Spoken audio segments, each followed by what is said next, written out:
A law was passed in 2009 led by this coalition working with our allies that banned shackling basically during the childbirth process. But unfortunately, it's perfectly legal and a common practice in the state of New York to shackle women throughout their pregnancies. The 2009 law really attacked only a small piece of the larger picture of women's experiences during incarceration and the protections that are needed. We've found through our work and through women's experiences that women are routinely shackled throughout their pregnancies. I was shackled was when I was 4 months pregnant. I was at Orange County Correctional Facility and I was going to court and they were shackling me and they was making the shackles around my waist very, very tight. And I kept thinking to myself, like, how could they make it so tight? Like, how would I have room to breathe? I had the black box and then I was shackled to the other females that was going to court also. So I had ankle shackles on too, so it was very hard because I have long legs, so I have to take shorter steps because my strides are usually longer than people that are shorter than me. So it was constantly hard because if I move wrong, I will fall, and I was constantly falling, and I was pregnant. So finally, when I got to the hospital, the correctional officers was arguing with the doctors about privacy because they was literally standing in the doctor's way when the doctors was trying to have me push the baby out. And it was just a traumatic experience. I didn't have any other choice but to allow them to stay there.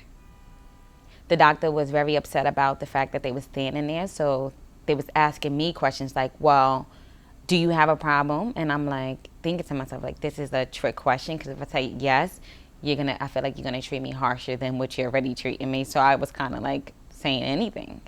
I didn't know what else to do, so I didn't say anything. Like, I just was ignoring the doctor and the correctional officers. But I remember for the first visit for my child to go see the doctor, they had me shackled, handcuffed, black box, and I had to carry my daughter in her car seat with the base on it. And I kept thinking to myself, like, please don't trip, please don't trip. And the next thing I know, I trip. I dropped the car seat, and the shackles was cutting into the back of my ankle. And all I could think was this, I knew this was gonna happen, and how can anybody allow something to happen like this? Like, I know I made a mistake, but this is a totally different punishment that nobody deserves. I was shackled when I was pregnant. Anytime you left the facility, you were shackled. Shackling means you are handcuffed with a black box on the handcuffs, a chain that goes around your waist along with ankles. I was probably shackled 6 or 7 times.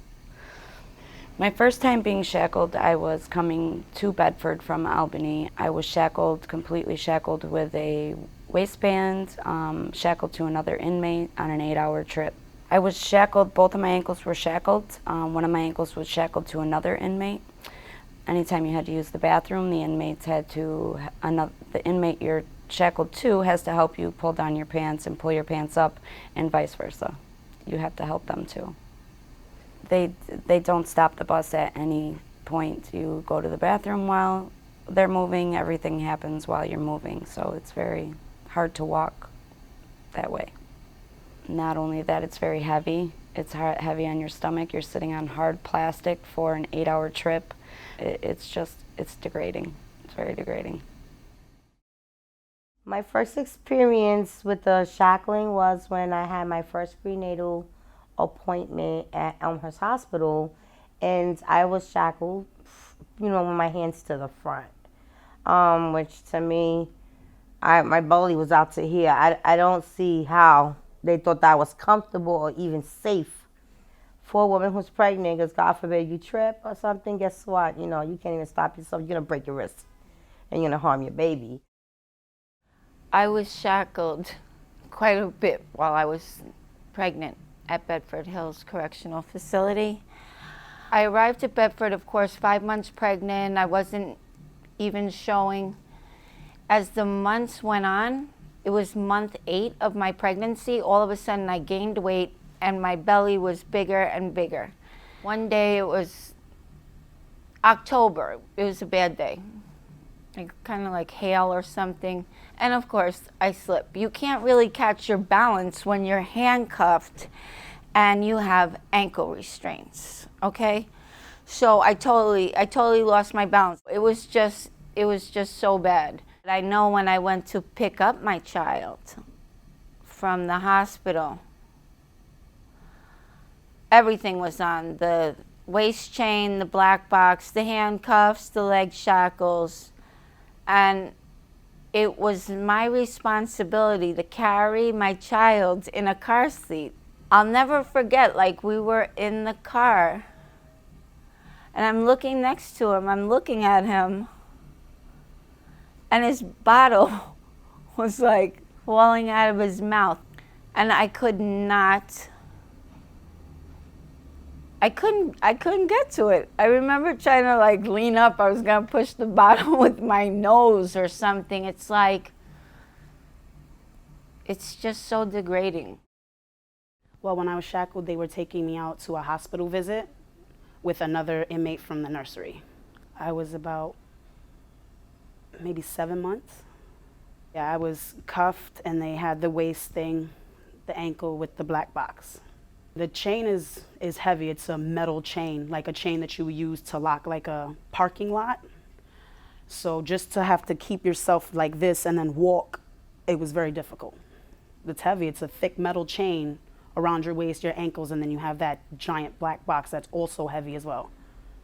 Well, I was going out on a hospital visit to Westchester Medical to do the sonogram. The Westchester Medical is probably about 45 minutes away.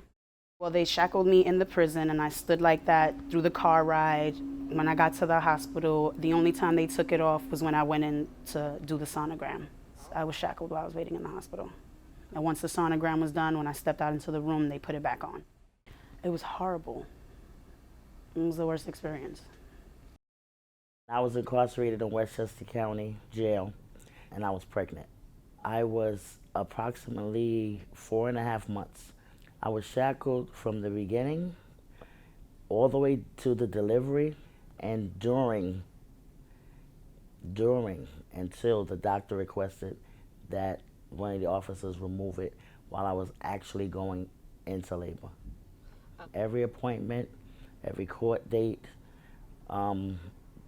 didn't get to go to the doctor as often as I should have, but every time that I did have an appointment to go anywhere out of that facility, it was always shackled.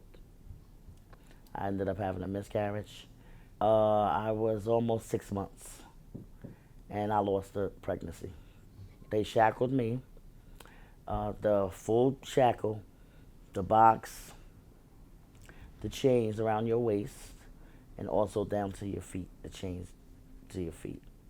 The hospital is like literally across the street and down the road, not even a mile away, and I still was shackled. I sat there with the shackles on. The doctor became annoyed by the fact that that was going on.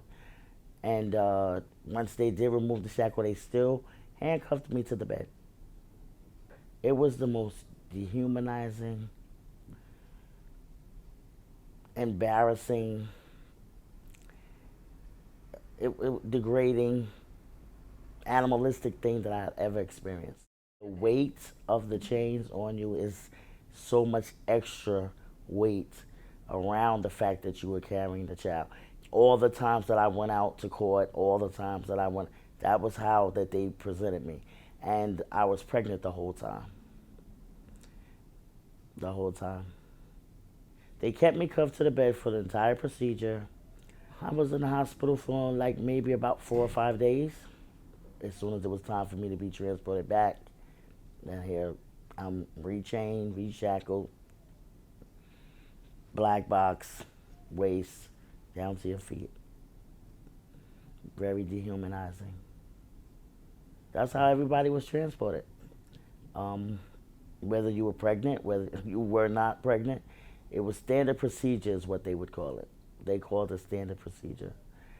So by their accounts of their standard procedure, that's the way that they had to transport you, and that's the way they transported you. But it was so hard. It was so hard. You know, the grief of losing the child and where I was at and my circumstances, it was really, really hard for me. to try to hold that together during that time. They didn't do anything. I had to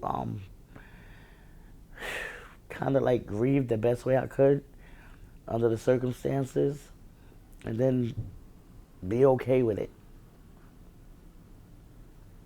Pretty much. There was no service. There was no "we're sorry." There was none of that. It just happened, and then that was it. They didn't even talk to me about it. No one even said anything. It just happened, and that was it.